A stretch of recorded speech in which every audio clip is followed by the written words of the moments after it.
ফার্মগেটের সামনে থেকে যেই সড়ক হয়ে গেছে বিজয় সরণি, সেই সড়কও এই মুহূর্তে কানায় কানায় পরিপূর্ণ। খামারবাড়ি যেই সড়ক রয়েছে সেই সড়কও কিন্তু কানায় কানায় পরিপূর্ণ।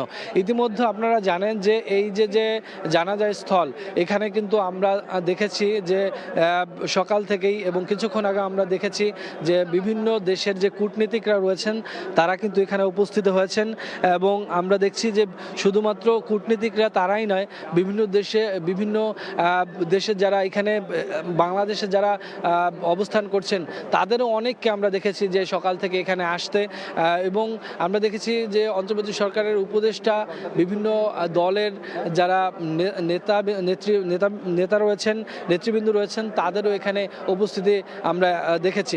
আপনারা জানেন যে ইতিমধ্যেই বেগম জিয়ার জন্য শোক প্রকাশ করেছে বিভিন্ন দেশের রাষ্ট্রদূতরা, কূটনীতিকরা, বিভিন্ন দেশের রাষ্ট্রপ্রধানরা। তার যে শূন্যতা, সেই শূন্যতায় শোক প্রকাশ করেছেন।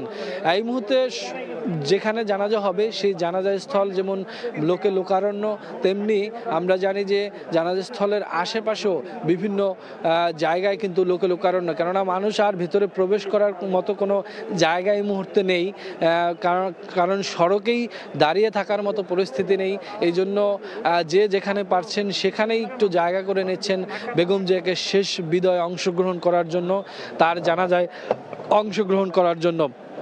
মূলত আমরা সকালবেলা যখন এখানে আসি, আমরা নানা মানুষের সাথে কথা বলছিলাম, দিনমজুর থেকে শুরু করে শিল্পপতি সকল মানুষেরই এখানে আগমন।